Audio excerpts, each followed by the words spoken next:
বন্ধুরা, আশা করি তোমরা সবাই ভালো আছো। তোমার চ্যানেলে তোমাদের সবাইকে স্বাগতম। তো আজ আমরা এমন একটা বিষয় নিয়ে আলোচনা করছি যেটা তোমাদের মনে মনে খুবই ডিমান্ডেবল, অর্থাৎ তোমরা মনে মনে ভাবছো যে এই মুহূর্তে কি করণীয়। বিশেষ করে যারা একটু দুর্বল প্রকৃতি, সারা বছর একটু কম পড়াশোনা হয়েছে, তাদের জন্য কিন্তু খুবই ইম্পর্টেন্ট আজকের আলোচনা। কারণ আমাদের কিছুদিন পরেই রয়েছে টেস্ট পরীক্ষা এবং তারপরেই রয়েছে ফাইনাল পরীক্ষা। তো স্বাভাবিকভাবে টেস্ট ও ফাইনাল পরীক্ষাতে আমাদের ভালো রেজাল্ট করতে হবে। এবার টেস্ট পরীক্ষা তো করতেই হবে, তার সঙ্গে ফাইনাল পরীক্ষাতেও ভালো রেজাল্ট করতেই হবে। কারণ ফাইনাল পরীক্ষাতে ভালো রেজাল্ট না করলে উচ্চ মাধ্যমিকের রেজাল্টটা যদি বসে যায়, তাহলে ভবিষ্যৎটাই কিন্তু সম্পূর্ণরূপে আমাদের একটা বড় বাধার সম্মুখীন হয়ে দাঁড়াবে। তো এই পরিস্থিতিতে দাঁড়িয়ে আমাদের যা বইয়ের একটা কাঠামো, যেখানে প্রচুর পরিমাণে প্রশ্ন আছে, প্রচুর পরিমাণে উত্তর আছে, পড়ার জিনিসেরও অভাব নেই, কিন্তু একটু সাজেশন টাইপের যদি আমাদের পড়াশোনা করা যায়, তাহলে কিন্তু পড়াশোনাটা অনেক অনেক ডেভেলপ হয় এবং অল্প পরিমাণ পড়েও অন্তত নম্বরটা খুব ভালোভাবে আসে। আর এই জন্য আমাদের যে জিনিসটার প্রয়োজন হয় সেটা কিন্তু সাজেশন বই। তো উচ্চ মাধ্যমিকের জন্য সাজেশন বই, যেটা হচ্ছে সাবজেক্ট প্রচুর রয়েছে এবং সেই হিসেবে সাজেশন বইয়ের সত্যিই প্রচণ্ড অভাবও রয়েছে। বিশেষ করে বিভিন্ন সাবজেক্ট, যে সাবজেক্টগুলোতে স্টুডেন্টের পরিমাণ খুবই সামান্য, সেই সাবজেক্টগুলো সাজেশন বই তো পাওয়াই যায় না। অনেক অনেক সাবজেক্ট আছে যে সাবজেক্টগুলো, যেমন করে কমার্সের সাজেশন বই খুঁজেই পাওয়া যায় না, কারণ স্টুডেন্টদের মধ্যে ডিমান্ডটা খুবই কম। কিন্তু বাংলা, ইংলিশ, অন্যান্য ইম্পর্টেন্ট আর্ট সাবজেক্ট, এই সাবজেক্টগুলোর বই পাওয়া যায়। কিন্তু কথা হচ্ছে যে স্যার কোনটা কিনবো, কোনটার বিশ্বাসযোগ্যতা বেশি রয়েছে, কোনটা থেকে প্রশ্ন আসে। দেখো, প্রথম কথা আমার কাছে পুরনো চাল ভাতে পারে, যেটা হচ্ছে যে দীর্ঘদিন ধরে যেখান থেকে কমন আসছে আমি সেটার কথাই বলবো, যে এই বইটা কেন, যেখান থেকে বিগত বছরে কমন আসছে, 100% ব্রড টাইপের কোশ্চেনে কমন আসছে, এমনকি শর্ট কোশ্চেনও আর্টস গ্রুপ থেকে পুরোপুরি কমন আসছে, ঠিক সেই বইয়ের দিকে ছোট। তো তোমরা অনেকেই হয়তো গেস করতে পেরেছো, তবুও আমি তোমাদের বলে রাখি। দেখো, আমি প্রত্যেকটা সাবজেক্ট সম্পর্কে তোমাদের সামনে আলোচনা করবো। পরপর আর্টস গ্রুপ আলোচনা করব, সায়েন্স গ্রুপ আলোচনা করব এবং তারপর যথারীতি আমরা আমাদের ল্যাঙ্গুয়েজ গ্রুপ আলোচনা করব। তো স্বাভাবিকভাবে ল্যাঙ্গুয়েজ গ্রুপে আমাদের রয়েছে বাংলা এবং ইংরেজি। তো বাংলা এবং ইংরেজির জন্য আমি তোমাদের বলবো পূজা প্রকাশনীর এই যে বাংলা চ্যালেঞ্জার বই উচ্চ মাধ্যমিক এবং ইংলিশ চ্যালেঞ্জার বই উচ্চ মাধ্যমিক, এই দুটো বই একদম সঙ্গে তোমাকে রাখতে হবে।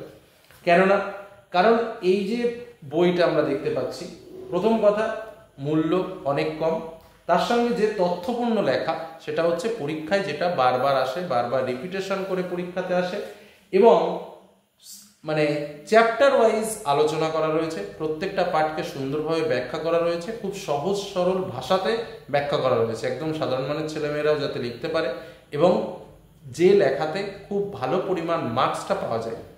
কোন পার্ট থেকে কি পরিমাণ প্রশ্ন আসবে, কোন জায়গা থেকে কত মার্কের প্রশ্ন আসবে, সেটা যেমন করা রয়েছে। প্রিভিয়াস ইয়ারের প্রশ্ন, অর্থাৎ আমরা জানি যে উচ্চ মাধ্যমিক পরীক্ষাতে এর আগের বছর যে প্রশ্নগুলো এসেছিল, সেই প্রশ্নগুলোর মধ্যে থেকেই, মানে এর আগের বছর বা তার আগের বছর, সেই প্রিভিয়াস ইয়ারের কোশ্চেনের মধ্যে এমসিকিউ এসএকিউ কিন্তু রিপিটেশন হবে।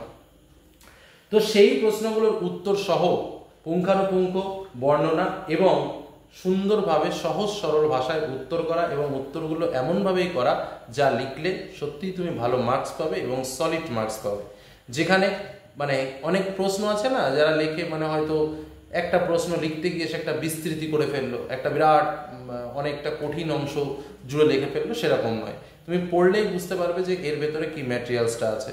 এবং তার থেকেও বড় কথা, যারা একটু দুর্বল প্রকৃতির ছাত্রছাত্রী আছো, তারা পড়লে বুঝতে পারবে। আরেকটা কথা যেটা বলবো সেটা হচ্ছে যে প্রশ্ন সংখ্যা, বিশেষ করে ইংরেজিতে, যেমন আমাদের প্রশ্ন শুনলে মনে হয় যে বাবা কত প্রশ্ন মুখস্থ করবো বা কত প্রশ্ন পড়বো, সেই জায়গাটা নেই। যেখানে প্রশ্ন সংখ্যা এতটাই কম দেওয়া রয়েছে, যে কটা প্রশ্ন কিন্তু তোমরা পড়লেই পারবে। এবং এখান থেকে উচ্চ মাধ্যমিকের ক্ষেত্রে আমি তোমাদের একটুকু নিশ্চিতভাবে বলতে পারি যে পূজা প্রকাশনীর বইয়ের যে ব্রড টাইপের কোশ্চেন আছে, এর বাইরে কোনো কোশ্চেন হয় না। এমনকি আমরা যে সাজেশনও তোমাদের দিয়েছি, আমরা দেখলাম বেশিরভাগ কোশ্চেন, বেশিরভাগ মানে কি সবকটা কোশ্চেনই সাজেশনের সম্পূর্ণ কিন্তু এখানে উত্তর করা রয়েছে, এবং এমসিকিউ এসএকিউ এর দুর্দান্ত সংকলন, যার বাইরে প্রশ্ন আসার সম্ভাবনা নেই বললেই চলে। যে কারণে খুব অল্পের মধ্যে এই ছোট বইটা একটু প্র্যাকটিস করে নাও, একটু দেখে নাও, দেখো পরীক্ষার হলে আর কোনো চিন্তা থাকবে না। এই হলো আমাদের বাংলা এবং ইংলিশ বই।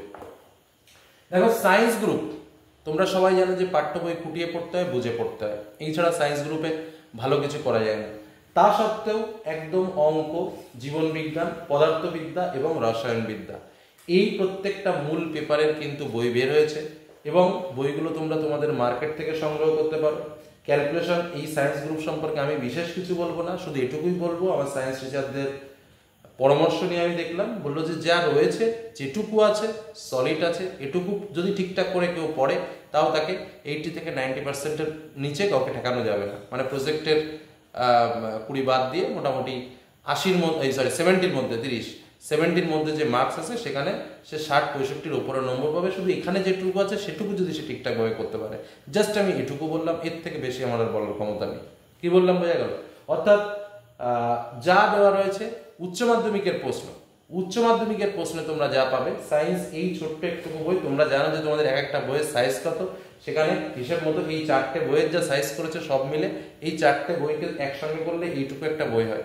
তো এটুকু বই পড়া প্র্যাকটিস করাই যেতে পারে, আমার তো তাই মনে হয়। কারণ সায়েন্সের যা চাপ, সেই চাপের জায়গায় এইটুকু বই কিছুই না। অন্তত এটুকু বই, এই 4টে বই বিশেষ করে তোমরা কিন্তু প্র্যাকটিস করে নিও। এবার আসি আমরা আমাদের আর্টস গ্রুপের ক্ষেত্রে কি কি বই রয়েছে? যথারীতি পুষ্টিবিজ্ঞান, ভূগোল, তারপরে আমাদের রয়েছে ইতিহাস, তারপরে আমাদের রয়েছে এডুকেশন, তারপরে আমাদের রয়েছে রাষ্ট্রবিজ্ঞান, তারপরে আমাদের রয়েছে দর্শন, তারপরে আমাদের রয়েছে সংস্কৃত, তারপরে আমাদের রয়েছে মডার্ন কম্পিউটার অ্যাপ্লিকেশন, তারপরে আমাদের রয়েছে পরিবেশবিদ্যার বইটা তো এতটাই মানে অল্প প্রশ্ন, আর আমরা সবাই জানি যে মাত্র কয়েকটা প্রশ্ন পড়লেই কমন হয়, এবং ঠিক তাই খুব সুন্দর পয়েন্ট ভিত্তিক উত্তর করা রয়েছে। আর যেটা বললাম, প্রত্যেকটা ক্ষেত্রেই একই বিষয় রয়েছে, একই রকম ভাবে আলোচনা করা রয়েছে।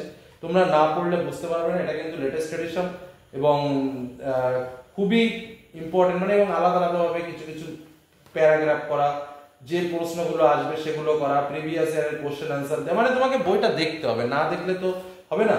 তারপরে তোমার ধরো মডার্ন কম্পিউটার অ্যাপ্লিকেশন, আমার নিজের ছিল মডার্ন কম্পিউটার অ্যাপ্লিকেশন, সেখানেও তাই প্রত্যেকটা যে চ্যাপ্টার রয়েছে, প্রত্যেকটা চ্যাপ্টার ধরে ধরে প্রত্যেকটা, যেহেতু কম্পিউটার অ্যাপ্লিকেশনের সবই শর্ট টাইপের প্রশ্ন হিসেবে মতো, সেখানে ঠিক সেরকম ভাবে বুলিয়ান যে লজিক গেটগুলো আছে, সার্কিটগুলো আছে, সেগুলোর পুঙ্খানুপুঙ্খ ব্যাখ্যা, সেরকম ভাবে এমসিকিউ এসসিকিউ গুলো তুলে ধরা। সংস্কৃতের ক্ষেত্রে কি আর বলবো, যেটা তোমাদের ব্যাকরণের যে পার্টটা, সেই পার্টটা নিয়ে অনেকেই দুর্বল থাকো, কিন্তু এখানে ব্যাকরণের পার্টকে সুন্দরভাবে আলাদা করে তুলে ধরা হয়েছে। আর প্রত্যেকটা সেক্টরের যে নম্বরটা, সেই নম্বরটাকেও আলাদাভাবে তুলে ধরা হয়েছে।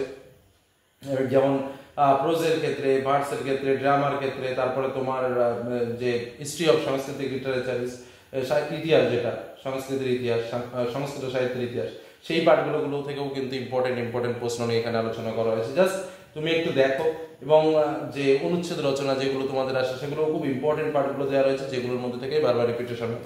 ফিলোসফি সম্পূর্ণ লজিক্যাল পার্ট, এবং লজিক না বুঝলে তো লজিক্যাল পার্টের অ্যান্সার করা যাবে না, যে কারণে তোমাকে বুঝে উত্তর করতে হবে। কিন্তু প্র্যাকটিসের জন্য অবশ্যই এই বইটা খুবই ভালো।